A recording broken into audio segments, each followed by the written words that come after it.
Bonjour et bienvenue dans Un autre chemin est possible, le podcast de celles et ceux qui préfèrent cheminer et se questionner plutôt que de prendre des routes toutes tracées. Je suis Marion, docteur en pharmacie, naturopathe et coach. Ici, je questionne, j'explore, je doute, je déconstruis et je fais pousser de nouvelles racines. Ce podcast est un espace où le bien-être est politique, où prendre soin de soi devient un acte de résistance face à un monde qui nous pousse à l'épuisement. C'est un espace où on parle de bien-être, d'écologie, de naturopathie, d'entrepreneuriat, de problématiques de société et de choix de vie engagés. Où l'on explore la santé autrement, en refusant les injonctions et en construisant un monde où l'on prend soin de soi, des autres et du vivant. Je partage ici mes réflexions, mes prises de conscience, mes vulnérabilités et j'ouvre le dialogue avec celles et ceux qui, comme vous, cherchent à tracer leur propre chemin.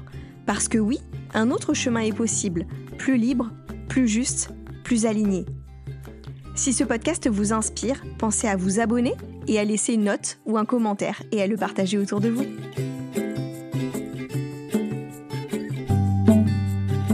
Bonjour à tous et bienvenue dans un nouvel épisode d'Un autre chemin est possible.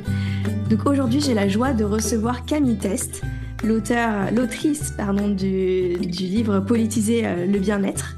Donc j'ai découvert Camille Test via des partages d'amis, notamment au sujet de son livre, au moment de sa sortie et aussi lors d'interviews avec Elsa Couteillé. Et son livre a vraiment été une grosse claque. Oui, le bien-être est politique et je pense que c'est vraiment un sujet qui est important pour tous les professionnels du monde du bien-être et qu'on ait vraiment conscience de ce sujet. D'ailleurs, à la suite de ce livre, ça m'a permis d'écrire un épisode, qui est l'épisode 22, sur justement pour un bien-être plus politique, où je partageais un peu mes prises de conscience suite à tout ce que j'avais pu lire et entendre à ce sujet. Donc aujourd'hui, j'avais envie d'entendre Camille à la fois parler de son parcours, parler aussi de sa casquette en tant que professionnelle du bien-être et en même temps par son regard de journaliste et tout ce qu'elle a pu observer.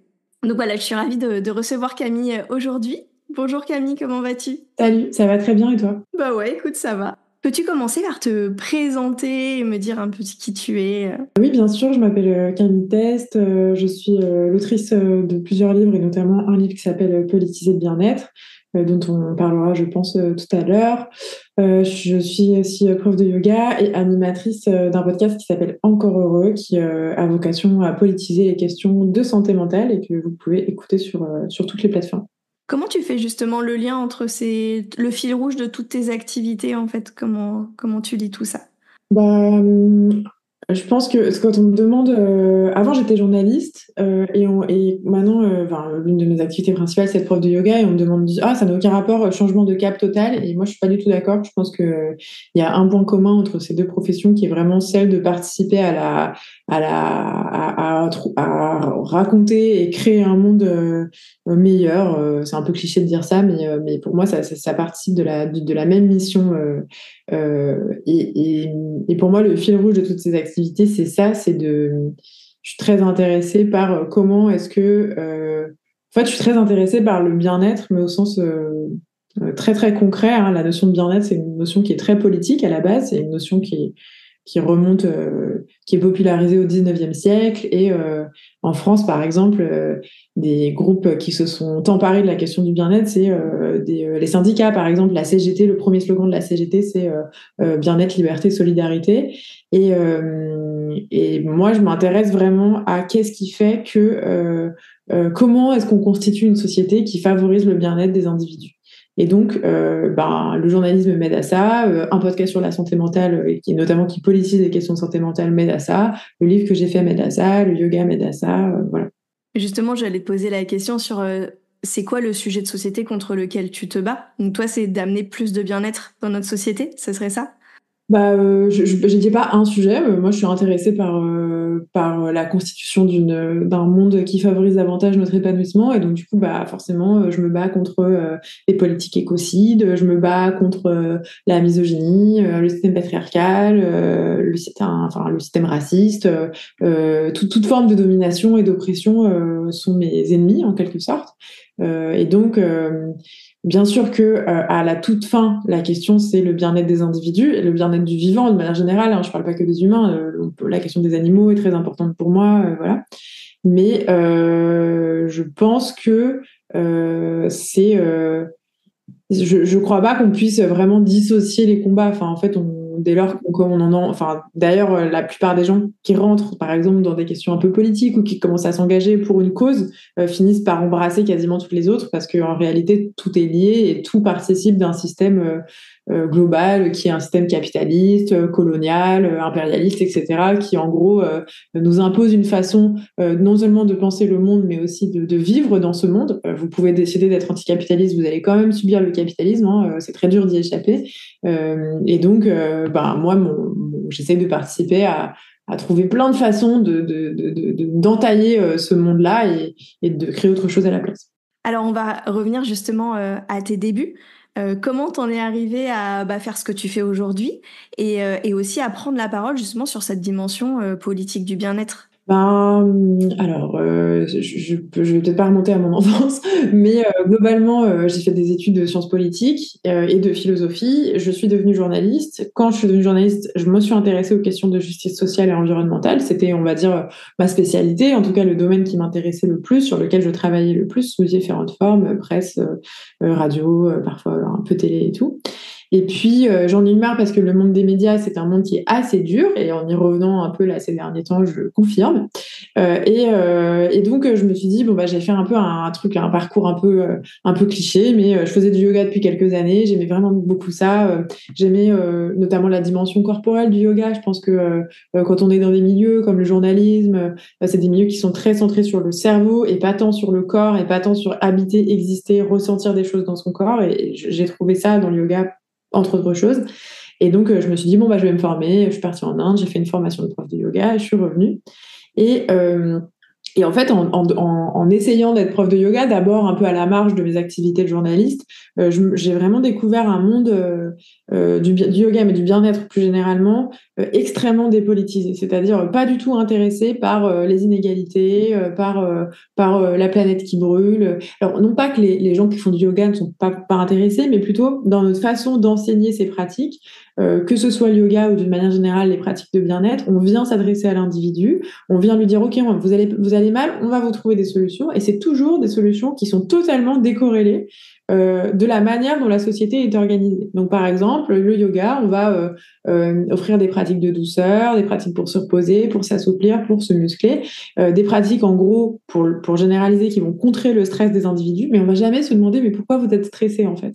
Et en réalité, les gens, ils sont pas stressés dans un monde neutre, ils sont stressés dans un monde où on travaille énormément, où on a une pression à la productivité, on a une pression à réussir nos vies, où il faut tous et toutes qu'on se démarque. Si on est des femmes, on est souvent pris, a fortiori si on est hétérosexuel, on est pris souvent dans des couples où c'est nous qui portons beaucoup la charge mentale. Je sais pas si on n'est pas si on est des personnes racisées, c'est-à-dire non blanches, tous les jours on doit faire face au racisme, au sens où vous vivez, je sais pas, des micro-agressions, mais vous êtes aussi dans un système où vous attendez à tout moment que le coup près tombe, vous ouvrez les informations, vous regardez la télé, vous prenez des salves de trucs racistes continuellement. Donc bref, il y a plein de choses qui font qu'à la fin le pratiquant, la pratiquante de yoga, elle est fatiguée, quoi, et elle est stressée. Et donc si nous, notre rôle de prof de yoga, c'est juste d'offrir de la douceur, mais on n'est pas du tout, et qu'on explique le monde par allez-y, faites des chiens tête en bas, faites des chaturanga, c'est des postures de yoga et tout ira mieux, je pense qu'on passe à côté du problème. Et donc, moi, constatant ça, je me suis dit qu'il y avait un gros problème dans le monde du bien-être, que en fait, tant qu'on n'adressait pas la façon dont est structuré le monde, tant qu'on politisait pas nos vécus à nous et tant qu'on ne faisait pas rentrer en fait ces questions-là dans le monde du bien-être, en fait on passait à côté du bien-être. Ça ne veut pas dire qu'il faut transformer le moindre massage et la moindre consultation en nutrithérapie en un meeting politique. C'est absolument pas ce que je dis. Moi, quand je donne des cours de yoga, d'ailleurs, en tant que tel, dans mes pratiques, je donne des cours de yoga. Je suis pas en train de parler je sais pas, du nouveau Front populaire. Pour autant, à un moment ou à un autre, il faut avoir une formation où on se politise un petit peu, un propos où on se politise un petit peu, je pense, de mon point de vue, si on veut être cohérent dans notre pratique. Donc c'est tout l'objet du livre que j'ai écrit et c'est d'une manière générale tout l'objet de mes combats. Le podcast par exemple que je fais sur la santé mentale, c'est le même principe. C'est on regarde par exemple un sujet, la nutrition, la nourriture, et on se demande quels sont les gens font très attention à ce qu'ils mangent. La nourriture, c'est quelque chose qui nous est poussé continuellement comme il faut contrôler ce qu'on mange, c'est hyper important, la santé, etc. Oui, d'accord. Pourquoi on mange mal? Comment ça se fait qu'en fait, même si on veut bien manger, bah, c'est très compliqué. Il y a plein de gens qui n'ont pas accès à de la bonne nourriture. Et en plus, est-ce que si on mange mal, est-ce que vraiment le monde va nous tomber sur la tête? Enfin voilà, c'est des questions en fait qui ont vocation à replacer les choses dans un contexte de société. Et je pense que ça, c'est non seulement intéressant, mais en plus, ça nous libère toutes et tous. Oui, et puis ça manquait complètement, comme tu dis, d'avoir cette vision et de porter tous ces messages, quoi. Il y a vraiment besoin de les entendre. Ouais, en fait, je suis d'accord avec toi. Je pense que ça manquait et je pense pas que ça manquait parce que y a que moi qui ai pensé, hein. Je pense que ça manquait parce que on est dans une société où et notamment dans le monde du bien-être où il y a des normes et la norme c'était en gros le racisme s'arrête à la porte du studio de Pilates. Il faut pas parler politique. Il y a une sorte de tabou énorme autour de ces questions dans le monde du bien-être. Aussi parce que je pense qu'il y a plein de professionnels du bien-être qui ne se sentent pas légitimes à adresser ces questions, à poser ces questions. Et pour moi, ça participe d'un phénomène plus large qui est qu'en fait, nous, citoyens, citoyennes, si on n'a pas une formation politique, si on n'est pas dans des milieux comme ça, on n'ose pas parler de ces choses, on croit que ça ne nous concerne pas ou en fait, on ne se sent pas légitime. Et ça, c'est aussi parce qu'on est dans une société en gros, qui nous fait croire qu'on est des abrutis et qu'on ne peut pas parler de ça. Donc, moi, je pense qu'il y avait un sujet à s'autoriser à le faire. Je pense que j'ai pu le faire parce que ayant été journaliste et tout, c'est des trucs que je savais déjà faire. Donc, en un sens, ce sentiment de légitimité, il était peut-être plus accessible à moi. Mais évidemment, il y a d'autres gens qui le faisaient dans des contextes, on va dire, plus individuels, plus dans leur cercle à eux. Aujourd'hui, je crois que t'es concerné comme moi. On s'autorise davantage à le faire. De plus en plus des personnes le font. Et d'ailleurs, en un sens, les gens qui ne politisent pas leur pratique et qui refusent de le faire, finalement, pour moi, sont de moins en moins nombreux parce que je pense qu'on est tous et toutes globalement des gens assez cohérents, et quand on voit qu'en fait il y a une logique à faire des choses, je sais pas, à un moment on s'est rendu compte qu'on était en train de bousiller la planète, à part quelques à part quelques personnes qui nient je sais pas, le réchauffement climatique, tout le monde est globalement d'accord pour dire qu'on va essayer de faire en sorte de protéger l'environnement. Bon, bah là c'est pareil, à un moment on se rend compte que si on veut parler de bien-être, il faut politiser ces questions. Bah globalement les gens s'y mettent et c'est tant mieux. Oui, complètement. Il y a quelque chose d'assez évident, en fait. Peut-être que ça ouvre les yeux, on se dit, ah mais oui, en fait. Et ça permet d'évoluer de façon assez naturelle. Ouais, moi je trouve, ouais.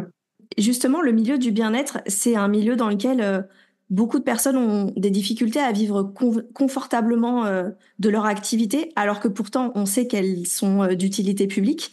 Comment t'expliques ça et comment toi, tu l'as vécu personnellement? Bah, je pense que déjà, souvent le bien-être, ça vient après une reconversion. Et si on se reconvertit dans le bien-être, à mon sens, c'est pour deux choses. C'est d'une part parce que, en vrai, c'est souvent après un burn-out ou parce qu'on fait un métier qui n'a pas trop de sens, on se dit, oh, je vais faire un truc qui a plus de sens et apporter de la douceur aux gens, bah, c'est du care et ça a du sens, je pense. Et puis aussi parce que souvent, ce sont des formations qui sont assez faciles d'accès, au sens où, une formation de prof de yoga, c'est pas 5 ans d'études. Et donc, du coup, c'est des choses qu'on peut faire plus ou moins en parallèle du travail qu'on essaye de quitter. Et puis après, voilà, on essaye de se mettre de faire les choses. Et puis par ailleurs, je pense qu'il y a aussi une esthétique du bien-être où moi, si j'ai voulu devenir prof de yoga, c'est aussi parce que j'ai été martelée d'images de yogis sur Instagram pendant des années. Je me suis dit, ah, mais moi aussi, je veux faire ça et aller enseigner le yoga à Bali et être libre. Bon, je n'ai jamais été à Bali. Et je n'ai jamais. Et effectivement, en fait, après, quand on arrive vraiment dans ce milieu et qu'on essaye d'en vivre, on se rend compte que c'est pas simple, que la concurrence est rude, que souvent ce sont des statuts assez précaires. En général, dans le bien-être, on est auto-entrepreneur, donc c'est aussi des statuts où on n'est pas très bien protégé, on cotise pas au chômage, c'est compliqué de cotiser à la retraite, c'est compliqué d'avoir une mutuelle parce que voilà, on gagne pas forcément assez d'argent au départ. Donc voilà, c'est des statuts précaires. Et ça, je pense que après, il y a des profils qui parviennent à se démarquer. Et il y a des profils qui parviennent à se démarquer parce qu'ils sont compétents, parce qu'ils font des choses intéressantes, parce que c'est chouette. il y a aussi des profils, enfin moi je pense que cette précarisation et le fait qu'on soit si nombreux, il y a des profils qui aussi feraient tout et n'importe quoi, vendraient père et mère, ou mère et mère, ou père et père pour se démarquer. Et ça, enfin pour moi, c'est les coachs Instagram qu'on voit émerger depuis la période du Covid, qui racontent absolument n'importe quoi et qui, je pense, peuvent avoir des conséquences désastreuses sur la santé mentale des gens ou sur leur santé. Hein. Et sur leur porte-monnaie, par ailleurs, hein, ça va être les gens qui vous vendent des solutions hyper chères, alors qu'ils sont coachs depuis 2 jours et qui vous coachent, on ne sait pas trop pourquoi, mais voilà. Enfin, je pense qu'il y a vraiment ce milieu a des travers qui sont gravissimes du point de vue de la déontologie. On parle aussi de métiers qui ne sont pas forcément encadrés. Et moi, je suis pas sûre que enfin, par exemple, si on pense à un métier très encadré, un métier du soin très encadré qui peut être la médecine, bon bah voilà, encadré par l'ordre des médecins, franchement, je pense qu'il y a tout un tas de travers à cet encadrement et je pense que les médecins, comme les autres, font tout un tas de conneries et le font.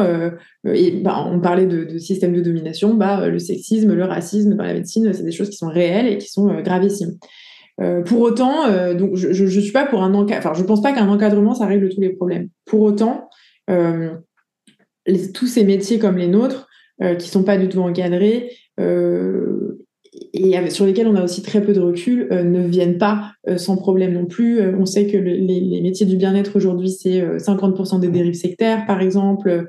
Donc, je pense que c'est hyper important d'avoir une vigilance sur ces métiers et que collectivement, on évolue aussi pour aller vers davantage de déontologie. Il faut rappeler aussi que c'est des métiers qui, pour beaucoup, sont assez récents. Hein. Le boom du bien-être, en gros, ça a quelques dizaines, vingtaines d'années, ça dépend comment on le calcule, mais c'est très récent. Donc, on est aussi, on est, je pense, au début de quelque chose et c'est aussi à nous, professionnels, je pense, de nous interroger sur qu'est-ce qu'on veut faire de nos pratiques. Et parmi ça, il y a vraiment la question de comment est-ce qu'on fait des pratiques qui émancipent les gens et qui vont pas, je sais pas, juste leur voler leur argent ou leur créer davantage de problèmes qu'on leur en règle, parce qu'en réalité, il y a énormément de ces pratiques dans la façon dont elles sont faites qui créent plus de problèmes qu'elles en règlent.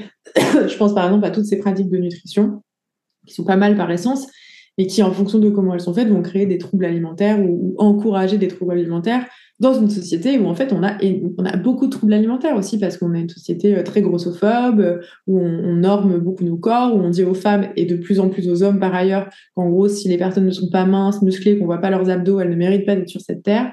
Et donc voilà, en fait, nos métiers, ils peuvent aussi pousser à ça. Et je parle de la nutrition, mais c'est pareil dans le yoga, c'est pareil dans toutes ces pratiques corporelles. Donc voilà, je pense nous interroger vraiment sur l'éthique de nos métiers, c'est très important qu'on le fasse. On ne le fait pas encore assez et j'espère qu'on le fera davantage dans les prochaines années. Effectivement, un meilleur encadrement, pas nécessairement, comme tu disais, parce que ça ne protège pas de tout, mais il y a quand même des choses à encadrer parce qu'il y a beaucoup de dérives, comme tu dis, plus d'éthique, plus de déontologie. Et du coup, est-ce que tu penses qu'aujourd'hui, il y a trop de personnes dans le milieu du bien-être ? Alors là, je serais incapable de dire si je pense qu'il y a trop de personnes. Je pense qu'il y a, moi je le vois, comme c'est le yoga que je connais le plus, il y a des usines à former des profs de yoga.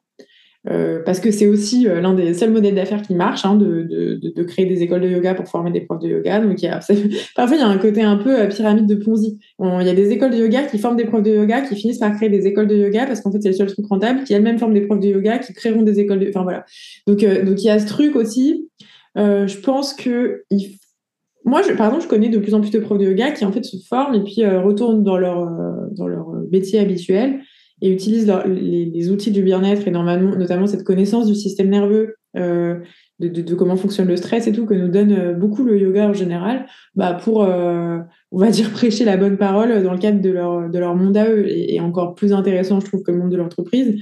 Moi, j'ai beaucoup d'amis activistes, militants, qui utilisent ces outils pour apporter de la douceur dans des engagements, dans des espaces plus engagés, de gens qui changent le monde pour le coup, et qui souvent sont en burn-out et ont du mal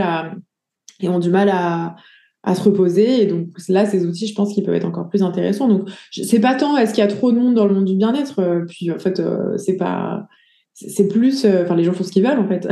Et c'est plus, qu'est-ce qu'on en fait en fait. S'il s'agit juste d'être des artisans du bien-être pour nourrir un système capitaliste, pour moi, ça n'a pas beaucoup de sens. Typiquement, si votre travail, c'est d'aller c'est d'être prof de yoga pour des grandes entreprises. Et je le dis sans jugement parce que parfois, les grandes entreprises, c'est l'un des seules choses qui payent un peu quand on est prof de yoga ou quand on est dans le bien-être. Donc, je peux aussi comprendre quand on a besoin de nourrir ses enfants et payer son loyer, qu'on prenne ce qu'il y a à apprendre. Pour autant, si on dézoome un petit peu, si on utilise le yoga juste pour aller détendre des employés dans des entreprises, dans un système où les entreprises utilisent le bien-être pour dire à leurs employés, regardez comme on fait attention à vous, alors qu'en fait, par ailleurs, ils ont un management toxique, les gens travaillent trop et en fait, la vie de l'entreprise ne fonctionne pas correctement et pas dans le respect des individualités, là, faut accepter qu'on contribue à un système qui est sans doute assez délétère. Voilà. Oui, et en même temps, tu vois, parce que moi, c'est ce que j'ai vécu, puisque j'avais des cours de yoga dans mon entreprise, et c'est d'ailleurs ça qui m'a fait découvrir le yoga. C'est vrai que je suis complètement d'accord avec toi, c'était un peu mettre un pansement, comment dire, sur une jambe de bois, puisque le problème était pas là. Néanmoins, ça m'a aussi permis de changer, moi, individuellement, tu vois, d'ouvrir les yeux sur autre chose et en fait, de changer personnellement grâce peut-être que quelque chose que j'aurais pas fait en dehors, de l'entreprise, j'en sais rien, tu vois? Oui, de toute façon, moi je pense que ces pratiques de douceur et de bien-être, y goûter, c'est rarement une mauvaise chose, sauf si vous tombez dans le giron d'un gourou, voilà. Mais globalement, c'est pas, franchement, faire des massages en entreprise ou du yoga en entreprise, c'est pas que c'est à titre individuel, c'est pas, ça va, c'est pas grave. C'est simplement, je trouve ça toujours intéressant de le replacer dans un contexte global et de se demander, bon, je sais pas, c'est comme en ce moment, on essaye de dépolluer la Seine, de nettoyer la Seine pour pouvoir s'y baigner. C'est super qu'on fasse ça. Après, si de manière générale, on ne polluait pas l'environnement, on n'aurait pas besoin. Enfin, voilà, c'est toujours ce truc de se dire, c'est bien, les solutions individuelles ou les solutions centrées sur un petit groupe, mais qu'est-ce que ça dit de notre société? Et on peut tout à fait habiter ces contradictions. Moi, je pense que encore une fois, c'est ce que je disais un petit peu avant dans notre entretien, on est dans le capitalisme, c'est dur d'y échapper, vous avez besoin de nourrir vos enfants, vous avez besoin de payer votre loyer. Donc c'est plus... et par ailleurs, parfois cette espèce de pureté, on se dit, OK, moi je veux pas travailler pour ci, je veux pas travailler pour ça. En fait, si vous cherchez l'endroit parfait pour travailler, bonne chance à vous aussi. Donc c'est plus prendre conscience de ces contradictions, prendre conscience du fait qu'on est pris dans un système, et déjà juste ça, moi si tout le monde prend conscience, et honnêtement, on a cette conversation, mais il y a beaucoup de gens qui sont très très loin de ces prises de conscience, qui vont y venir, je pense. C'est le sens de l'histoire, en un sens, mais c'est déjà très bien. Je pense que si on prend tous et toutes conscience, c'est déjà chouette. Et c'est d'ailleurs l'objet, moi, de mon livre, hein, c'est de montrer en gros tous les travers du bien-être, mais aussi de proposer des solutions pour en sortir. Et c'est pas de dire aux gens, ouh, vous êtes des méchantes personnes, vous avez fait une reconversion dans le bien-être et oh là là, vous avez travaillé une fois pour une entreprise, c'est terrible. C'est vraiment pas ça. Enfin, moi, les comportements individuels, on est tous dans le même bateau, hein. C'est plus de dire, OK, collectivement, prenons conscience et décidons ensemble ce qu'on fait des choses. Ouais, bien sûr. Justement, pour revenir sur le sujet de la rémunération, toi, tu as pu vivre de ton métier de prof de yoga ou tu as été contraint justement d'avoir plusieurs activités, de trouver un équilibre autrement? Moi, oui, enfin au départ c'est comme toute activité, je la lance, c'était un peu précaire, et puis ça l'a été un peu moins, puis maintenant ça va, ça fait quand même quelques années, là ça roule bien. Après je fais plusieurs choses moi parce que j'ai un bouquin, j'ai un podcast, mais il y a eu ce bref moment où je faisais que prof de yoga où j'arrivais à en vivre. Mais c'est pas franchement c'est pas simple, hein. Moi quand je connais des gens qui viennent me voir pour me dire est-ce que tu penses que j'aurais devenir prof de yoga et en vivre, mais surtout ne fais pas ça, enfin c'est pas vraiment non. Après, fais ta formation si tu veux, et si c'est chouette, mais c'est pas.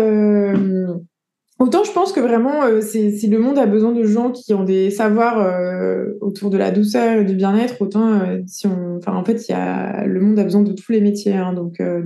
Je sais pas si. En vrai, ces métiers-là, c'est aussi des métiers de l'entrepreneuriat. C'est des métiers qui sont difficiles, qui sont très solitaires, je pense, au départ, qui demandent de respirer bien profondément, hein. Moi, s'il y a bien quelque chose ces dernières années que j'apprends à faire, c'est de rester calme face au fait qu'en fait, quand on est indépendant, c'est souvent le cas, hein, en fait, soit on est indépendant et là, on est constamment face au fait que ça peut s'arrêter demain. Après, moi, j'ai un peu des angoisses aussi sur ça, où je passe, mes potes passent leur temps à me rassurer en me disant ça va aller, Camille, où je me dis mais non, mais si, plus personne ne vient, ou je sais pas. Et donc, il y a ça.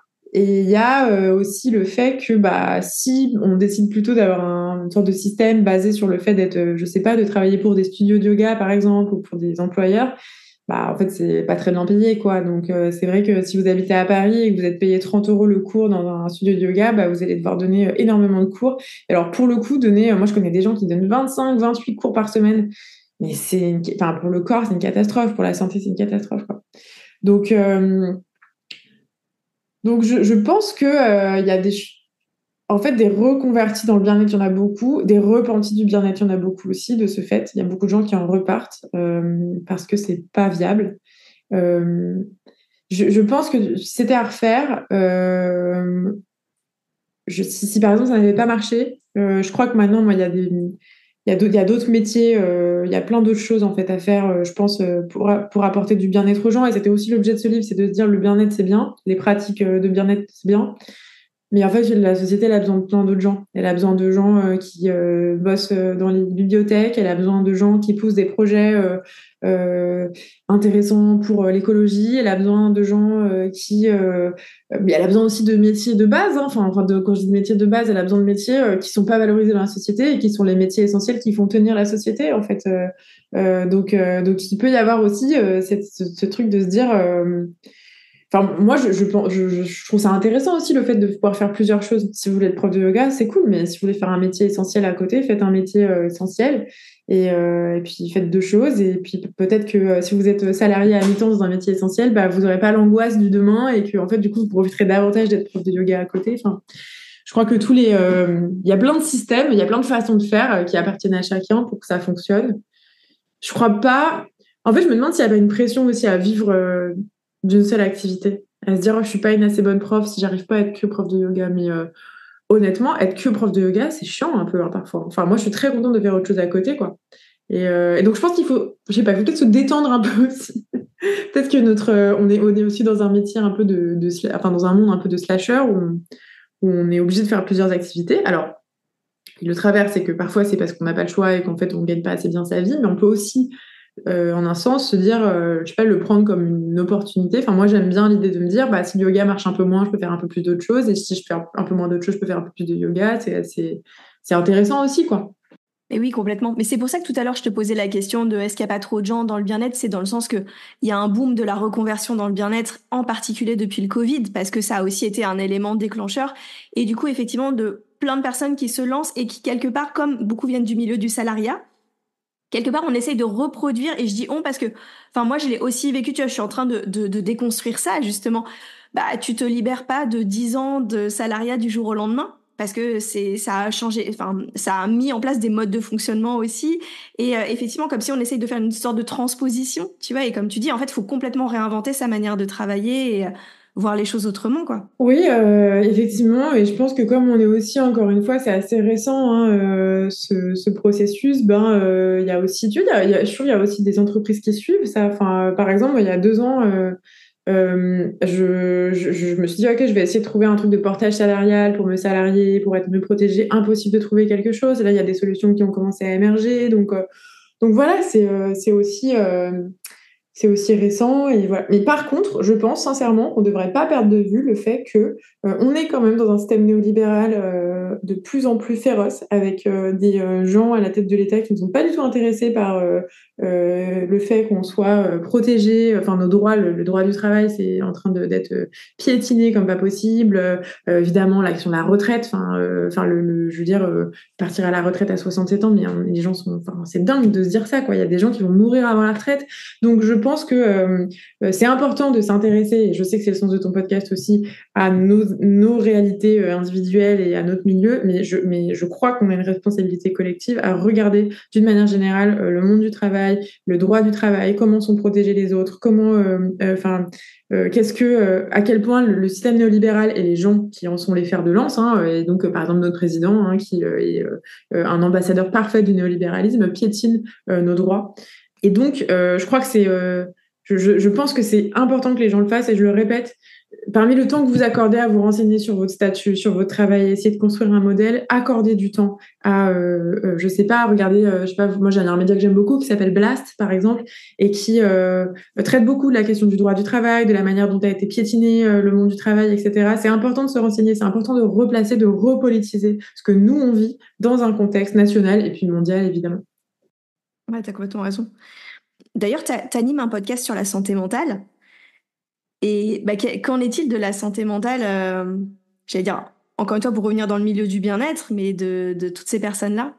Le bien-être ou le care de manière un peu plus générale, parce que peut-être que le bien-être, c'est encore plus une niche, on va dire, mais finalement, des gens qui travaillent sur le prendre soin, en fait, la santé mentale de ces gens-là.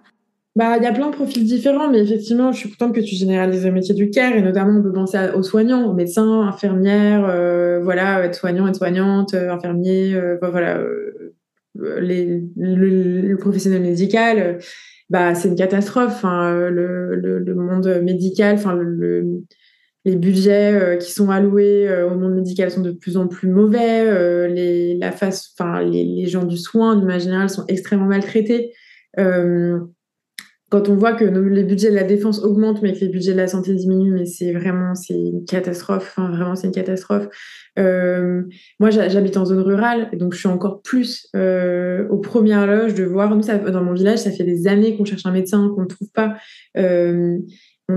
Pour trouver un dentiste, c'est extrêmement compliqué.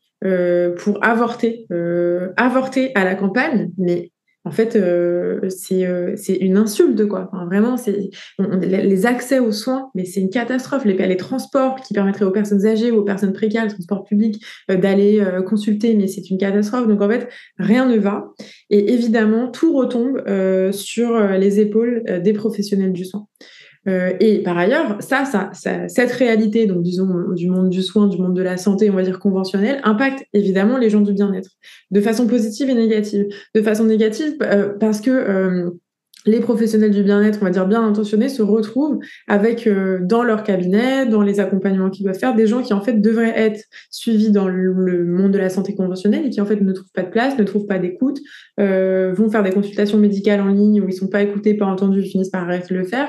Et donc finalement, il y a des professionnels du bien-être qui se retrouvent presque avec à devoir gérer des cas qui sont des pathologies qui devraient être gérées par la santé conventionnelle. Bon, et malheureusement, le truc positif, mais en fait qui ne l'est pas, c'est que de nombreuses personnes en profitent. De nombreuses personnes profitent de ce désespoir et de cette difficulté à être pris en compte dans le monde de la santé conventionnelle pour faire payer les gens hyper cher pour des accompagnements qui normalement devraient être remboursés par la sécurité sociale, pour raconter n'importe quoi. Dans mon livre, je parle évidemment des gens qui travaillent au monde de la nutrition et qui vont vous proposer des cures de jus pour régler un cancer. Enfin, c'est une catastrophe. On en connaît des cas d'école comme ça, il y en a plein.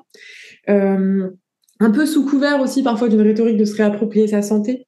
Évidemment que c'est important de se réapproprier sa santé. Si se réapproprier sa santé, ça veut dire ne pas laisser un médecin faire couler sur nous un savoir vertical où il nous dit quoi faire et on n'a pas le droit de questionner, et comme un peu une sorte de patriarche comme ça.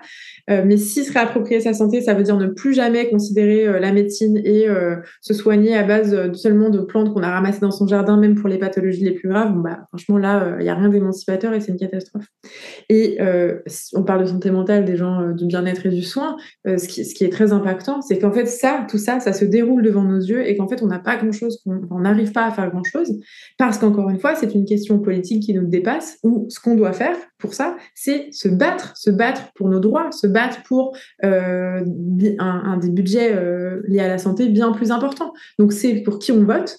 C'est quand on se fait insulter parce que, je sais pas, tel budget de la santé vient de passer à la trappe, que telle promesse n'est pas tenue, c'est aller dans la rue, c'est gueuler, c'est signer des pétitions et c'est en fait jouer notre rôle de citoyen. Et ça, c'est aussi, quand on est des professionnels du soin et de la santé, en parler aux gens qui ne sont pas dans ces milieux. Moi, j'ai été profondément... on va dire, réveillée par mes amis médecins, mes amis infirmiers, mais enfin voilà, toutes ces personnes qui témoignent de la réalité de leur profession et qui appellent au secours et que je pense nous devons absolument écouter et nous devons prendre acte aujourd'hui de ce qui se passe. Et c'est important de le faire parce que, alors moi, j'ai une trentaine d'années, donc je fréquente très peu les espaces de santé. C'est un privilège incroyable. Mais demain, je vais avoir besoin de ce système de santé. Donc en fait, si je me bouge pas pour qu'il existe encore, on va se retrouver dans la situation des États-Unis où la moitié des gens de ce pays ne sont pas soignés, quoi. Et qu'est-ce que tu penses s'il y avait une action politique justement pour que le care se porte mieux, à la fois les personnes qui travaillent dans le care et à la fois les infrastructures en fait? Encore une fois, c'est une question d'argent, c'est une question d'allocation de ressources, c'est une question de remettre de l'argent dans l'hôpital, de remettre de l'argent dans les soins, de remettre de l'argent dans la sécurité sociale. Et ça, malheureusement, alors ça, chacun encore une fois, les gens sont libres de se battre comme ils ont envie de se battre, hein, avec le niveau de radicalité qui leur correspond. Mais c'est notre rôle à tous. La France, c'est notre pays, hein, c'est à nous, hein, c'est nous qui décidons. Hein. Je le rappelle quand même, le gouvernement de notre pays, on est à l'heure où on parle, on a un nouveau Premier ministre depuis 2 jours, ces gens travaillent pour nous. Hein. C'est pas nous qui travaillons pour eux, ces gens travaillent pour nous, c'est nous qui les payons. Et donc c'est nous qui sommes en mesure collectivement de dire stop, et donc de nous engager pour dire stop. Et donc ça veut dire réfléchir à qui on vote, ça veut dire nous impliquer au niveau local parce que ça commence là, ça commence dans nos villes, ça commence dans nos villages, s'organiser pour défendre nos droits. Vous voyez que votre maternité de campagne ou tel hôpital ou quoi est en train de fermer, organisez-vous, créez des associations et battez-vous. Et tant qu'on fait pas ça et tant qu'on montre pas les dents, en fait, il va rien se passer. Donc voilà, engagement collectif. C'est très compliqué de donner une solution parce que chaque situation est différente. Mais il y a un moment, il faut sortir dans la rue quand même. Enfin, vraiment, il faut prendre ses responsabilités. Et je le dis d'autant plus pour les gens du bien-être qui parfois, je pense, se cachent un peu derrière. Moi, je fais ma part parce que j'apporte de la douceur aux gens. Moi, je fais ma part parce que je masse les gens et c'est important de se détendre. Oui, c'est génial que vous fassiez ça et plutôt que de travailler chez Total. Vraiment, c'est génial. Mais par contre, ça ne fait pas moins de vous des citoyens et on a besoin de vous dans la rue, on a besoin de vous pour vous engager, on a besoin de vous pour faire changer les choses, comme de tout le monde en fait. Oui, ce que tu rappelles dans ton livre, que on a quand même besoin d'une action collective, en fait, que l'action individuelle n'est pas suffisante. Enfin, juste je prends soin des gens individuellement, ça ne suffit pas en fait. Et non seulement on en a besoin, mais je pense que c'est prioritaire. L'action collective est prioritaire. On est dans une société qui nous fait croire que l'action individuelle est prioritaire. Non, ce qui est prioritaire, c'est de s'organiser collectivement. Si on ne s'était pas organisé collectivement, on n'aurait pas les 35 heures, on n'aurait pas de vacances, on n'aurait pas la poste. Enfin, il y a plein de choses qu'on n'aurait pas, quoi. Donc, il faut vraiment, je pense que... Et encore une fois, quand on travaille dans le bien-être, ce qui est intéressant, c'est que souvent, on a des relations privilégiées avec nos clients, nos patients, les gens qu'on accompagne, nos élèves, etc. Et donc, ça veut dire aussi, plus vous allez avoir conscience de ça, avoir conscience de l'importance de s'organiser collectivement, de l'importance de se politiser, de comprendre comment fonctionne notre société, parce que, en fait, de la façon dont fonctionne notre société découle notre bien-être. Donc, vous êtes légitime en tant que professionnel du bien-être à vous questionner sur ça. Plus vous connaîtrez, plus vous comprendrez ces questions, plus vous pourrez aussi en parler avec vos patients, patientes. Plus, si quelqu'un vient vous voir en vous disant « je suis super stressée », c'est totalement différent d'accompagner la personne en lui disant « ok, prenez, je sais pas, de tel complément alimentaire, tel massage, et puis faites du yoga », de « faites ça, mais comprenez aussi pourquoi vous êtes stressée. Ah, vous êtes une femme dans un système patriarcal. Ah, on vit dans le capitalisme. Ah, il se passe ci, il se passe ça. Ah, voilà. » Et donc, qu'est-ce que vous pouvez faire? Oui, vous pouvez faire du yoga, oui, vous pouvez vous reposer, mais en fait, battez-vous pour vos droits, organisez-vous avec vos proches, allez manifester, et puis lisez, renseignez-vous, éduquez-vous, et ensemble, changeons le système, quoi. C'est vrai que ça, c'est un truc qu'on perd de vue, alors que, tu vois, moi, en études de naturopathie, on passe notre temps de nous dire c'est une profession holistique, et bien sûr que c'est une profession holistique, mais on te dit jamais, mais pourquoi, effectivement, la personne est stressée? Parce qu'elle vit dans un système qui est stressant, en fait. Et c'est toujours... En fait, finalement, on continue d'être dans une réponse aux solutions, alors que les causes, elles sont toujours systémiques. Des problèmes... Enfin, aujourd'hui, je vois pas quelle problématique des personnes qui viennent voir les professionnels du bien-être, je vois pas aucune des problématiques n'est pas sans une origine sociétale, en fait. Oui, et puis même à la marge, quand il s'agit, par exemple, de gens qui vont très mal pour, on va dire, des pathologies psychiatriques. Bon, on pourrait se dire, oui, mais là, ils vont pas mal à cause de la société, ils vont mal parce que malheureusement, il y a un truc chimique dans leur cerveau qui fait que... Très bien. Comment sont pris aujourd'hui en charge les gens qui ont des pathologies psychiatriques? Je vous encourage à écouter, j'avais fait un épisode de mon podcast Encore Heureux avec Mathieu Bellassène, un psychiatre, qui est très alarmée sur la psychiatrie aujourd'hui, la façon dont la prise en charge psychiatrique, c'est une catastrophe. C'est vraiment, là, on parlait tout à l'heure du soin des hôpitaux, etc. La psychiatrie, la façon dont sont traités les patients et le peu d'argent qui est alloué à ces personnes, la précarité et la maltraitance que ces gens subissent, pas parce que les soignants sont de mauvaises personnes, mais parce que juste le système n'a pas d'argent et c'est ultra mal organisé.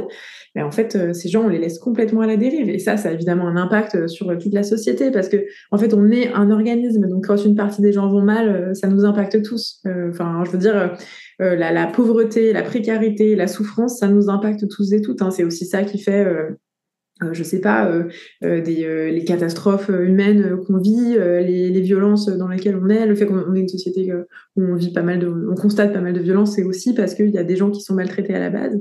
Donc voilà, je pense que encore une fois, c'est important de se saisir de ces questions, c'est important de bien comprendre ce qui se passe. Tu sais, on dit, c'est une phrase un peu bateau, mais on dit l'information, c'est le pouvoir, mais c'est vrai, hein, enfin, je veux dire, on s'informe, on comprend ce qui se passe, on sera bien plus efficace pour combattre ça, quoi.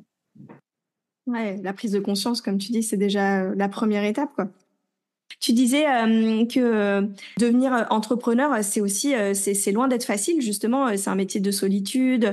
Toi, comment tu l'as vécu et c'est quoi les plus grosses difficultés que tu as rencontrées dans cette reconversion?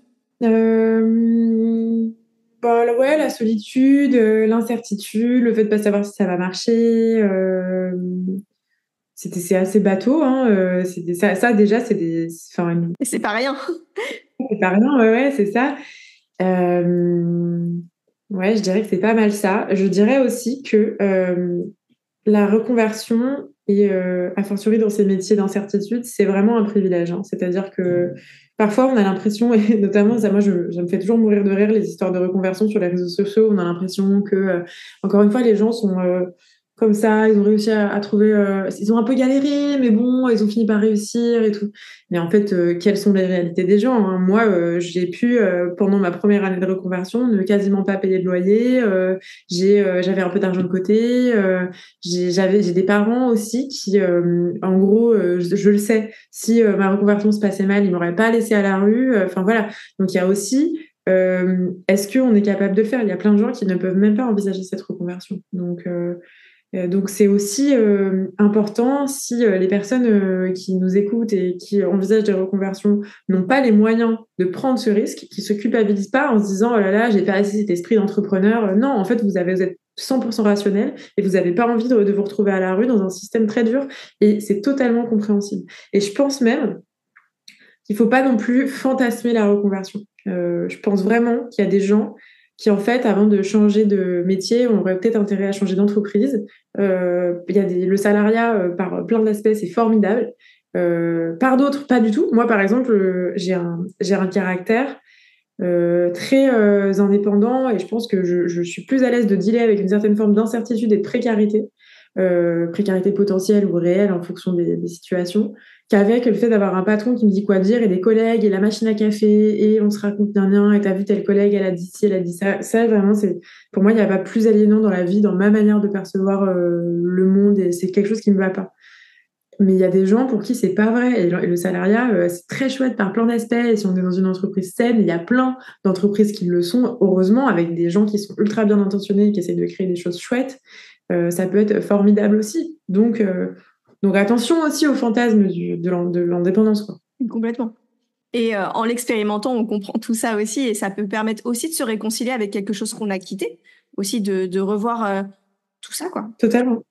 Ben, je suis d'accord avec toi, ouais. Je pense que c'est en devenant indépendant qu'on se rend compte que quand même, être dans une entreprise salariée, avoir des droits extrêmement protégés, c'est quand même vraiment, vraiment, vraiment un luxe. Et d'ailleurs, encore une fois, enfin, je le dis, protégeons ces statuts-là, battons-nous pour que continue à exister le chômage. Le chômage est vraiment quelque chose d'incroyable auquel on a le droit et c'est normal et qui est en train d'être piétiné ces dernières années. Enfin, les droits au chômage, c'est en train d'être piétiné. Donc nous, non seulement battons-nous pour que le chômage des salariés existe, mais battons-nous pour que le chômage des indépendants devienne une réalité. Voilà, ça, c'est des combats très concrets que les gens peuvent et doivent mener. Oui, totalement. Moi, c'est vraiment, effectivement, en devenant entrepreneur que j'ai réalisé, en fait, tous ces avantages du salariat. Je qui pour moi était normal en fait avant. Je me posais pas de questions. Comment tu te vois évoluer à l'avenir? Bah, c'est une bonne question. Je pense que j'ai envie de continuer à faire ce que je fais. Moi, j'organise des retraites de yoga où je collabore de plus en plus avec des gens. Par exemple, là, j'ai fait une retraite avec une enseignante en autodéfense féministe. Je travaille aussi beaucoup avec une prof d'impro parce que je pense que l'impro théâtrale, c'est un outil d'émancipation de dingue. Donc, j'ai envie de continuer ce genre de collaboration. J'ai envie de faire grandir ça. J'ai envie grandir au sens d'en faire de plus en plus, pas forcément en nombre, mais avec plein de gens différents. Je sais pas, voilà, que ce soit de plus en plus pertinent. Je pense que j'ai envie de continuer à écrire des bouquins. Et puis, et j'ai aussi, j'aime bien le format podcast, surtout que le podcast que je fais, c'est en public, donc c'est vraiment, c'est à Paris. Moi, j'habite en zone rurale, mais du coup, quand j'y vais, c'est un peu mon moment à Paris, donc c'est aussi, c'est une chouette expérience. Euh, je pense que au bout d'un moment, j'arriverai en quelque sorte à la limite de la notion de santé mentale, parce que là, moi, vraiment, mon objectif, c'est de politiser toutes les questions qui ne sont pas politisées d'habitude. Donc, on va reparler d'alimentation avec un angle politique. On va parler de travail. Il y a un épisode qui s'appelle Peut-on travailler et être heureux? Bah oui, parce qu'en fait, le travail, c'est l'une des choses qui a le plus d'impact sur notre santé mentale. Mais encore une fois, le travail, il faut le prendre dans un contexte social, politique, global. Au bout d'un moment, je pense que j'aurais épuisé les sujets et changé de sujet, hein, tout simplement. Et d'ailleurs, tu disais que tu es partie vivre en zone rurale, tu vivais à Paris avant? Bah, oui, j'ai fait mes études à Paris, j'ai beaucoup travaillé à Paris, mais j'ai aussi beaucoup travaillé à l'étranger. J'ai habité au Canada un petit peu. Et puis par contre, moi, j'ai plutôt grandi en zone rurale, mais pas du tout la même que là où je suis maintenant. Et qu'est-ce que ça a changé pour toi de partir vivre en zone rurale, justement, même d'un point de vue de tes engagements politiques ou ta vision de la société? Ben, je pense que en retournant vivre en zone rurale, j'ai renoué avec un luxe incroyable qui est, bah, par exemple, tu vois, le silence absolu. Là où je te parle, je suis dans mon bureau, j'ai la fenêtre ouverte, on n'entend rien, quoi. Bon, parfois, on entend des tracteurs passer et des chiens aboyer, mais je veux dire, globalement, rien à voir avec la ville, quoi. J'ai découvert aussi le fait que en ville, on est très. C'est un truc que je raconte dans la conclusion de mon livre parce que c'est important pour moi. En ville, notamment quand on est une femme, on est très bridé dans nos corps. Il faut faire attention à comment on s'habille, il faut faire attention à nos mouvements. Puis il y a du monde, on croise des gens, on est serré dans le métro quand on habite dans des grandes villes comme Paris. Et moi, je pense que j'ai vraiment un truc sur la liberté du corps. Enfin, tu vois, il n'y a rien que j'aime plus que genre mettre mes écouteurs et aller danser juste à côté de chez moi, dans la forêt ou vraiment dans le parc à côté de chez moi ou dans ma rue. Enfin, je trouve que les zones rurales nous permettent une liberté des corps, en un sens, une liberté de mouvement, une liberté d'exploration, un- voilà, qui, moi, me correspond, encore une fois, peut-être ne correspond pas à tout le monde, mais que moi, je trouve vraiment formidable. Et à nouveau, en fait, il y a plein de gens qui ne peuvent pas accéder à ça.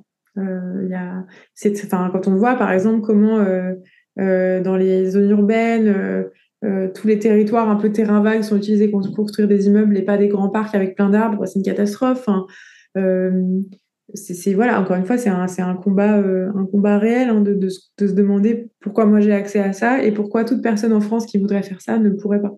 Ouais, complètement. Et tu sais, dans le bien-être, on dit justement souvent, oh, reconnectez-vous à la nature, marchez dans la nature, c'est hyper apaisant et tout. Et quand tu dis ça aux personnes qui habitent en ville, enfin, moi qui vis à Paris, enfin, je me sens tellement déconnectée de ça, effectivement, alors que c'est un des premiers soins, finalement, la nature. Ah oui, ça peut être très culpabilisant. Je sais pas, par exemple, pour mes parents, on habite dans une grande ville, je sais pas, on habite dans une ville à côté de Paris, où en fait on est totalement, enfin, il y a un désintérêt total pour nos zones et je pense, je sais pas, par exemple, je pense à Fatima Wassak, qui est une militante, notamment écolo, et qui s'intéresse aux questions d'écologie populaire et en fait, à quel point dans les quartiers populaires, on est totalement délaissé et personne n'en a rien à faire de nous planter des arbres et de nous laisser avoir des potagers. Et c'est son combat. Et ça peut être très culpabilisant quand on est parent d'enfants et qu'on vous dit oui, c'est hyper important l'accès à la nature pour vos enfants. Bah oui, d'accord, mais est-ce que la société dans laquelle je vis, ça me donne les moyens réels de pouvoir faire en sorte que mes enfants accèdent à des arbres, à des parcs, à la nature, à des balades et tout. Voilà. Ouais, oui, il n'y a pas toujours des arbres, même dans les écoles. Enfin, moi, l'école de mon fils, c'est totalement bétonné, tu vois. Enfin, il y a deux arbres qui sont encerclés de béton. Et c'est ça, ils grandissent là-dedans. Oui, et puis après, par contre, je pense qu'il ne faut pas culpabiliser en se disant une vie. Moi, je trouve ça formidable d'accéder des forêts, à de la nature, à comment ça fonctionne, je sais pas, comment on fait pousser des plantes et des carottes, quoi. Après, votre vie est pas gâchée si vous n'avez pas ça, quoi. Enfin, faut aussi, je pense, se déculpabiliser sur ça. Une vie urbaine peut être une vie très heureuse et très épanouissante, et voilà. Qui apporte autre chose, bien sûr. Est-ce que tu as un dernier message à faire passer justement aux professionnels du bien-être ou du care, si on élargit? Ouais, en fait, en ce moment, mon motto, c'est vraiment de dire concentrez-vous un peu moins sur vous, un peu plus sur les autres, mais au sens communauté, quoi. Enfin, regardez ce qui se passe autour de vous, rappelez-vous que vous êtes membre d'un organisme et qu'en fait, si vous allez bien, mais que le monde entier brûle autour de vous, bah, vous n'allez pas vraiment bien, en fait. Donc voilà. Et encore une fois, je le dis parce que moi, dans les choses qui m'ont rendue le plus heureuse et qui font baisser mon anxiété au quotidien, il y a vraiment le fait de s'engager, quoi. S'engager dans des projets, dans des combats, se mettre en mouvement pour quelque chose de plus grand que soi. C'est pas pour rien que quand on parle de plus grand que soi, enfin, je sais pas, à une certaine époque, les gens étaient très branchés religion et tout, c'est qu'il y avait un côté plus grand que soi. Bon, je dis pas qu'il faut pas être religieux, je dis juste que d'une manière générale, le plus grand que soi, ça fait du bien. Se décentrer un peu de sa réalité, ça fait du bien. Donc tout ce qui après des années, je pense, avec des injonctions au bien-être à se centrer sur soi, je pense c'est important de le faire, mais ça ne peut être qu'une étape. Et après, vraiment se décentrer et regarder autour de soi, ça me paraît important. Et le podcast s'appelle Un autre chemin est possible. Selon toi, lequel? En fait, la réponse que je viens de te faire, pour moi, c'est vraiment l'autre chemin, quoi. C'est moins de soi, plus de collectif. Moins d'individus, plus de collectif. Et je pense que parfois, ça peut paraître un peu flou, le collectif, mais le collectif, ça veut dire aussi... par exemple, là, il y a quelques jours, j'ai participé à un bal trad, c'est un bal traditionnel qui était organisé par un événement où j'étais. Donc avec des musiciens, tu vois, qui jouent des morceaux avec des pas de danse, de danse européenne plus ou moins ancienne, quoi. Je sais pas, la mazurka, par exemple. Et c'est des danses collectives, tu vois. Donc il y a des danses où t'es tout le monde en cercle, il y a des danses où t'es plutôt par couple, puis t'échanges de couple, hein, voilà. Bah ça, c'était marrant parce que je me suis dit, moi qui ai toujours fait la fête, tu vois, je vais à des soirées techno, je suis toute seule à danser avec moi-même. Bah, j'avais jamais vraiment été à des endroits où on danse de façon collective. Et franchement, l'effet sur les gens, à quel point, bon, déjà, tu as toutes les générations et c'est chouette, et tu te marres avec les gens, c'est un super moyen de rencontrer les gens. À la fin, tout le monde a le smile et tout. C'est pas la même ambiance quand tu sors de ça que quand tu sors d'une soirée techno. Et je me suis vraiment dit, c'est un bon exemple de qu'est-ce qui se passe quand on met un tout petit peu plus d'accent sur le collectif. Oui, carrément. Est-ce que tu as une dernière actu à nous partager, Camille, pour cette rentrée? La saison 2 d'Encore Heureux qui commence bientôt. Vous pouvez bientôt écouter. Merci pour tout ton partage, Camille. C'était un grand plaisir de t'avoir. Merci. J'espère que vous avez aimé cet épisode. Moi, j'ai adoré le partage de Camille. Je retiens tellement de choses. Par exemple, l'importance de prendre conscience que notre pratique, en tant qu'accompagnant, accompagnante, elle s'intègre dans un système, elle n'en est pas dissociée. Et ce que je trouve génial, c'est cette idée que de la façon dont fonctionne notre société découle notre bien-être. Donc en fait, nous, en tant que professionnels du bien-être, on a complètement légitimité à nous questionner sur les phénomènes de société, et ça fait même finalement partie de notre métier. Et j'aime aussi beaucoup ce qu'a rappelé Camille, le fait de dire oui, c'est pas parce qu'on travaille dans le bien-être et qu'on a déjà une action bénéfique auprès des individus que on ne doit pas avoir une action au niveau sociétal et une action davantage plus collective. Et ça, c'était vraiment, je pense, le message fort de Camille, le collectif en priorité, quoi. J'ai aimé aussi l'idée qu'on ne peut pas dissocier les combats et que en fait, si notre combat par exemple c'est l'alimentation, au final les problématiques d'oppression, d'inégalité, elles sont aussi importantes et qu'on fait partie d'un seul système et comme disait Camille, si une partie du système va mal, tout le système va mal, quoi. Et c'était très déculpabilisant le fait qu'elle explique que on a souvent cette pression à vivre d'une seule activité, surtout quand on se reconvertit, il faut qu'on réussisse tout de suite à vivre 100% de notre activité et que finalement c'est quand même carrément une opportunité, le fait d'être slasher comme elle dit, ou en tout cas d'avoir plusieurs activités, finalement c'est vraiment une richesse et une chance, on peut le voir comme ça. Je vous encourage vraiment à lire le livre de Camille et puis je vous remets le lien dans les notes de l'épisode 22 que j'avais fait sur le bien-être pour un bien-être plus politique. Et si vous avez aimé l'épisode, vous pouvez le partager autour de vous sur les réseaux sociaux et le noter sur Apple Podcast ou Spotify. me laisser un petit commentaire aussi, ça me fera très plaisir et c'est vraiment ça qui aide le podcast à se faire connaître. Vous pouvez aussi échanger avec moi sur Instagram @marion.alvesdeoliveira. Je serai ravie de discuter avec vous. Et puis, vous avez mon site internet marionalvesdeoliveira.com pour découvrir mes accompagnements et vous pouvez réserver un appel découverte ou une séance découverte. Je vous dis à très bientôt pour un prochain épisode et d'ici là, prenez soin de vous.